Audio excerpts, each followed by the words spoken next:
Hi guys! So magluluto po tayo ngayon ng paksiw na pampano. So itong paksiw na pampano guys, version ko lang po to. So mayroon po akong nabiling pampano dito guys sa Real Canadian Store. So ipapakita ko sa inyo guys. Ito guys. 4 na piraso yan na isda na pampano. So dalawa yung binili ko. Kasi nung nagpunta kami ng Grand Prairie dito sa Alberta, dumiretso kami doon sa Real Canadian Store. Then, nakakita po ako ganito guys. Ilang piraso to? 4 na piraso. Ayan. Mura na po to compare sa No Frills. Kasi yung nabibili namin na pampano sa No Frills, 2 piraso lang 17 or 18 Canadian dollar. Pero ito is 4 na piraso, 12.57. So, ayan yung presyo. 12.57 Canadian dollar. So, 4 na piraso. So, ang binili ko dahil good deal siya, bumili ako ng 2 plastic. Imagine nyo guys, 4 na piraso, almost $13. Pero yung mga nabibili namin dito sa No Frills is 17 or 18 piraso. So, ayan, ang gagawin ko, lilinisan ko. Lilinisan ko muna. Tapos, yung ibang isda dito is ipapaksiw ko natin. Matabang kasi pag sinigang, matabang. So, mostly kasi pag nagsisinigang ako yung isda, bangos. Yan. Bangos or hipon. Yan yung mga mostly na sinisigang ko. Pero pag pampano, parang minsan pa lang ako nakatry. So, masarap dito is paksiw. So, ito, 4 na piraso sa isang plastic. Ayan. So, yung 4 na piraso or 3 piraso, yun yung ipapaksiw ko. Tapos yung iba, lilinisan ko. Tapos, ilalagay ko sa freezer. Ito lang pinakamahirap sa isda. Ikaw pa yung maglilinis, patanggal mo ng hasang. So, yun yung pinakamahirap sa isda, guys. Kung minsan, pag makakabili ka ng bangos, kaliskis pa. Ayan, kakaliskisan mo pa. Ang ano lang to, maganda lang sa pampano is walang kaliskis, hasang lang. So, ayan, una, tatanggalin ko muna yung buntot. Tapos dito, guguntingin ko sa gilid.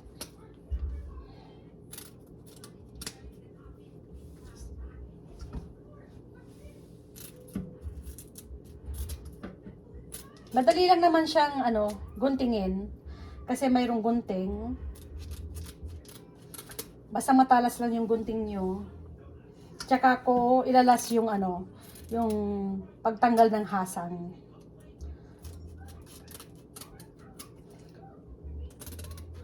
Ayan. So ayan na sila guys. Natanggalan ko sila ng buntot, tsaka yung dito niya. So, ang susunod na gagawin ko, tanggalin ko yung hasang.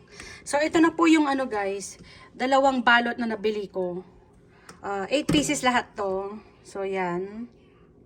Hi guys, magandang araw. So, gusto ko lang i-share sa inyo guys. Mayroon po akong nabili na pampano na isda. Good deal siya kasi, nasabi kong good deal kasi 4 na piraso na ganyan. Yan yung price niya. 12.57 sa Real Canadian Supermarket. So, 4 na pirasong ganyang pampano guys, 12.57. Compare naman yung nabibili namin sa No Frills, 17 or 18 dollar, 2 piraso lang. So, ito 4 na piraso na, almost 13 dollar. So, dahil gold deal siya, bumili ako ng 2 plastic. So, 8 pieces lahat to guys. So, share ko lang. Maraming salamat. Bye! So, ipapakita ko sa inyo guys kung ano yung mga ingredients na gagamitin ko sa paksiw na isda. Luya, tsaka bawang, sibuyas, dahon ng sibuyas, kamatis. Ayan yung mga gagamitin kong ingredients sa pampano na isda. Tapos, gagamit po ako ng suka, konting toyo, paminta, konting asin. So, yun lang yung mga gagamitin ko, guys. So, mamaya ipapakita ko sa inyo, guys. Bye! So, hindi pa rin pala tayo natatapos dito, guys. Sa paglilinis. Ito lang yung pinakamahirap pag bumili ka ng isda na hindi pa nalinisan. Tatanggalan mo ng... Ayun, nabaliktad yung camera ko. So, ito lang yung pinakamahirap paglilinis ng isda, guys. Tatanggalan mo ng hasang. Kung minsan pa, pag nakabili pa ako ng bangus, nagkakaliskis pa ako. So, yun. So, yun lang yung pinakamahirap pag, hindi nalinisan. So, ayan. So, tatanggalin ko yung, niya, lamang loob. Yung asawa ko kasi, hindi marunong magluto ng isda. Hindi marunong, maglinis ng isda. May time na pinagluto ko siya ng isda. Pampano din, pinaksiw niya. Tapos nagtaka ako, bakit yung sabaw niya is maitim?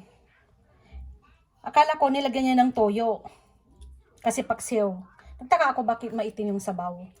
Pagtingin ko ba naman, hindi niya tinanggalan ng hasang. Tapos yung sa lamang loob ng isda, yung dito, hindi niya rin niya tinanggalan yung dito. Patay yung hasang. So, galit na galit ang lola mo. Kaya ngayon, tuwing bumibili kami ng isda, ako na lang yung naglilinis. Kasi hindi yan marunong magtanggal ng hasang tsaka lamang loob ng isda. So, ano pa bang magagawa natin? So, tayo na lang gagawa kaysa... Kaya ngayon, Daddy, panoorin mo tong ginagawa kong video para marunong kang magtanggal ng isda. Marunong kang magtanggal ng, maglinis ng isda. So, ayan, tanggalin mo muna yung ulo. Ulo tuloy. Tanggalin mo muna yung hasang dito sa ulo. Ayan. Tapos, tsaka mo tatanggalin yung dito sa loob. Para next time, marunong ka magtanggal.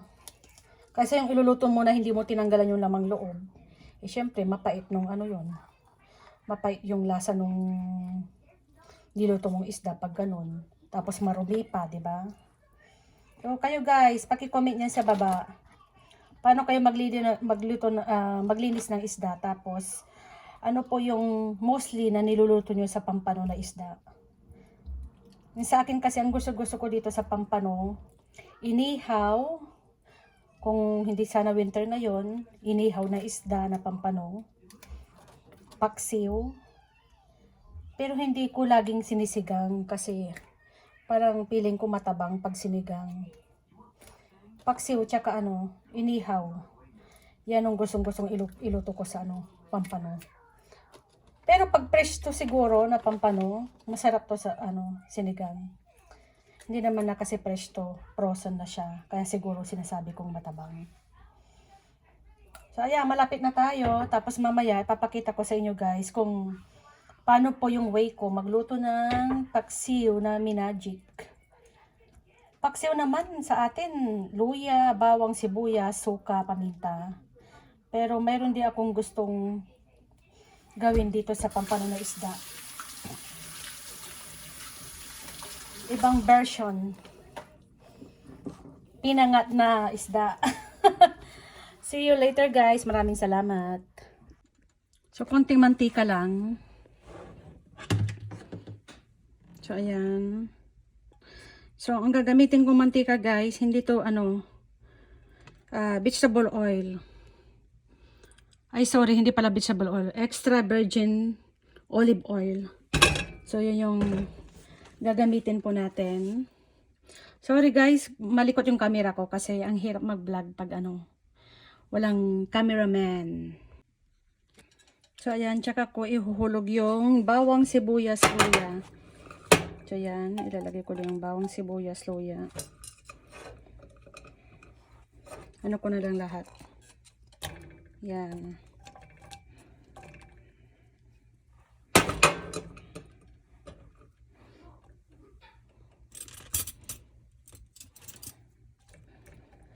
I-scattered ko siya. Tapos, yung sibuyas dito.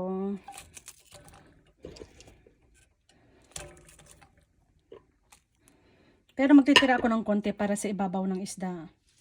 Tsaka ko ilalagay itong dahon ng sili. Magtitira tayo para mamaya.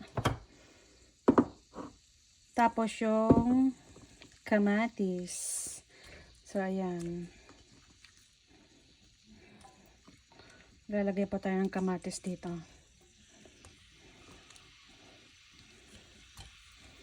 Tsaka ako titimplahan ngayon ng patis, konting toyo, tsaka suka. So, dyan ako maglalagay. Tapos, uulitin ko ulit mamaya pag nalagay ko na yung mga isda.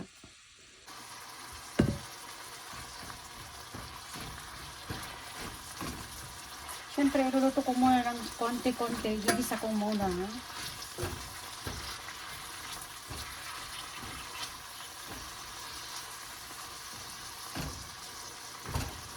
Tapos, dyan ko na titimplahan. Lagyan ko na siyang patis.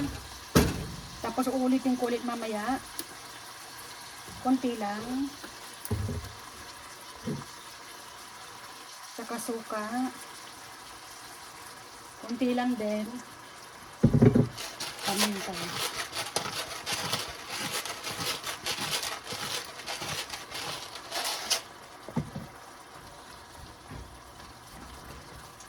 So ngayon, tsaka ko ilalagay yung mga isda natin.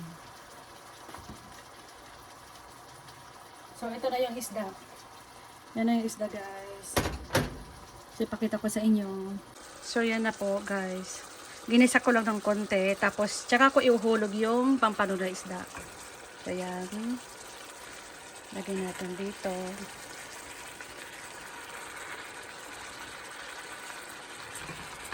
Muntik nang hindi na magkasya ang ano natin, isda natin. So, yan. Then, uulitin ko ulit. Ilalagay ko yung sibuyas kasi may natira pa akong sibuyas dito. Yan ulit. Tsaka yung dahon ng sibuyas. Yan.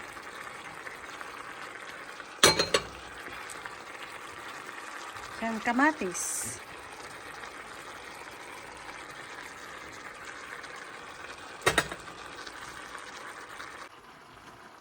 Then, titimplahan ko ngayon ng patis sa ibabaw. Konti lang.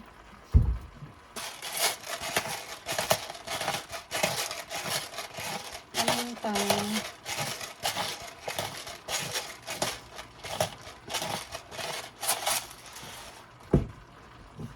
Suka ngayon.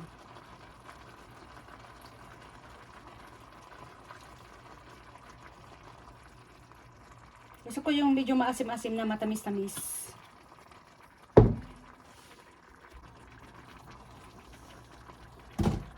Toyo.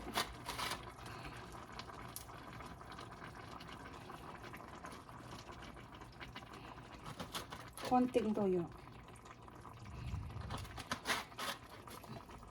Magic syrup. Konting sugar. Kamayin ko na lang. Konting asukal para maasim na medyo may pagkatamis ng konti.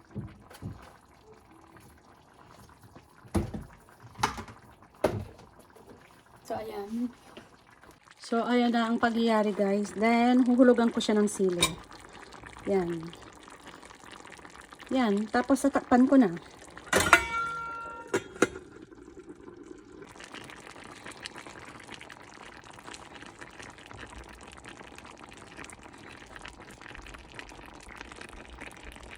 So, tignan natin, guys, after 25 minutes. So, ayan na siya, guys. Hindi ko siya tinubigan. Hindi po ako nag-add ng tubig. Pero, nagsabaw po siya. So, imagine nyo, guys, pag dinagdagan ko pa ng tubig yan, di mas lalong maraming sabaw. So, ayan. Ito na po yung natin. Paksiw natin na isda. Maraming salamat sa nanood, guys. Bye! So, tikman na natin kung anong lasa yung paksiw natin, guys.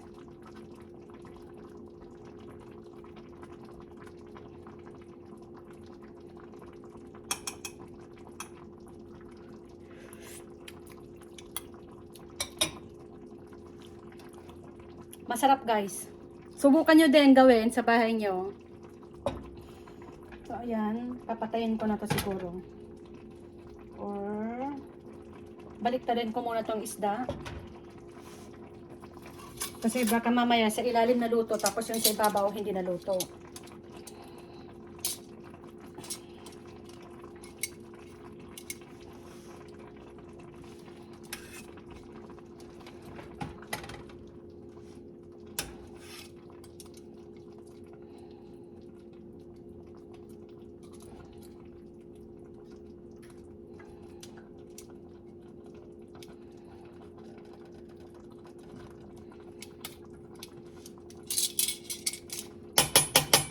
Okay na to. Ay, ulitin ko pala. Pwede na to. Kain na guys. Bye. So, eto na po yung isda natin guys. Pampano. So, hindi ko siya nilagyan ng tubig. Pero nagtubig siya guys. Pero masarap na rin yan. Pwede na rin yan. Kasi para may sabaw. So, ayan na yung ano natin. Paksiw na isda. Paksiw na kinamatisan pala. Kasi yung paksiw natin kasi guys, bawang sibuyas, luya, suka, ganun lang, pabinta. Pero ito may kamatis, kaya paksiw sa kinamatisan. So, ayan guys. Pwede na to. Kain na. Bye.